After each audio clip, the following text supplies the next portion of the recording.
Sebenarnya tuan-tuan yang dimuliakan Allah Subhanahu Wa Taala, zaman Bani Israel merupakan tu zaman yang panjang. Ulama kata zaman Bani Israel ni dikira ketika mula lahirnya Yaqub alaihi wasallam sehingga baginda Isa alaihi wasallam diangkat ke langit. Zaman itu dipanggil sebagai zaman Bani Israel. Maksudnya zaman-zaman itu nabi-nabi yang diutuskan pada ketika itu kesemuanya adalah nabi-nabi daripada kalangan Bani Israel. Baik tuan-tuan yang dimuliakan Allah Subhanahu Wa Taala, maka perlu kita tahu bahawa zaman Bani Israel tidak tertumpu hanya pada zaman Nabi Musa saja. Zaman Bani Israel ini adalah zaman yang panjang. Dan kata ulama, sebahagian daripada zaman Bani Israel ni umur mereka, ada di antara mereka umur yang panjang juga. Walaupun tak sepanjang umur kaum Nuh AS di antara 1000 ke 1500 tahun, pun begitu ada di kalangan Bani Israel yang usia mereka panjang. Ada di kalangan mereka yang umurnya 300 tahun. Ada di kalangan mereka yang usianya 400 tahun, kata ulama. Sebab itu ibadah Bani Israel ni tuan-tuan, kalau kita nak banding ibadah dengan ibadah kita, tak terlawan. Mereka sujud sahaja ada di kalangan mereka riwayat sebut 30 tahun. Mereka berzikir dalam gua 60 tahun. Bayangkan, Masya Allah, ibadah mereka dahsyat-dahsyat. Pun begitu tuan-tuan yang dimuliakan Allah Subhanahu Wa Taala, mereka menjadi orang engkar atas perintah Allah Subhanahu Wa Taala. Mereka tidak bersyukur atas nikmat Allah beri pada mereka. Sebab itu telah kita bicarakan pada pertemuan yang lalu mengenai tentang sifat-sifat mereka, bagaimana mereka tidak bersyukur pada Allah. Sedangkan Allah beritahu, ya Bani Israel adhkuru ni'mati allati an'amtu alaikum wa anni faddaltukum 'alal 'alamin. Allah beritahu apa? Ya Bani Israel adhkuru ni'mati allati an'amtu alaikum. Wahai Bani Israel, ingatlah segala nikmat-nikmat yang telah kami berikan kepada kamu. Nikmat-nikmat yang begitu banyak yang telah kita bicarakan sebahagiannya pada pertemuan yang lalu. Wa anni, dan kami telah jadikan kamu satu ketika dulu faddaltukum 'alal 'alamin.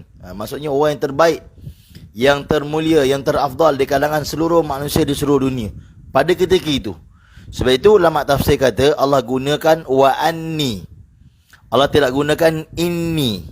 Kalau anni ni maksudnya satu ketika dulu, kamu ni dimuliakan Allah, anni.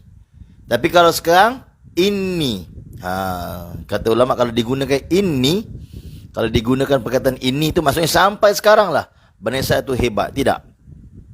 Sebab itu tuan-tuan yang mulia, dulu memang mereka hebat. Wa anni faddaltukum 'alal 'alamin.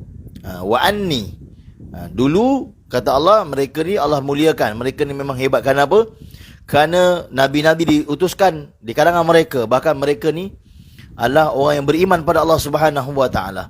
Namun sekarang tuan-tuan yang mulia tidak lagi. Sebab itu Allah menyebutkan anni.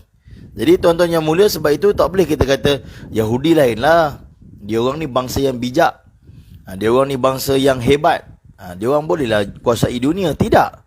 Dulu mereka memang hebat, tetapi sekarang tidak lagi.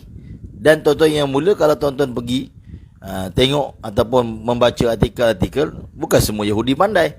Ada je Yahudi yang tak pandai, Masya Allah. Sama juga macam kita manusia, yang rajin belajar, yang rajin menuntut ilmu. Tak semua orang pandai, tak semua ada kemahiran yang sama, Masya Allah. Allah Ta'ala bagi manusia ini adil, sama, Masya Allah. Walaupun mungkin di kalangan kita melihat ada di kalangan cendekiawan ataupun orang cerdik pandai di kalangan Yahudi, tetapi bukan semua di kalangan mereka orang pandai. Contoh macam Albert Einstein kan, dan berapa orang lagi orang Yahudi yang kita tahu dia di kalangan pelopor-pelopor ataupun pioneer dalam beberapa bidang. Pun begitu tuan-tuan yang mulia, tidak semua di kalangan mereka orang pandai. Ada di kalangan mereka juga orang yang lemah, ada di kalangan mereka orang yang bodoh, orang yang tak pandai, Masya Allah. Baik, jadi tuan-tuan, menyambung pengajian kita pada pertemuan yang lalu, maka ingin diperjelaskan bahawa zaman Bani Israel itulah zaman yang panjang.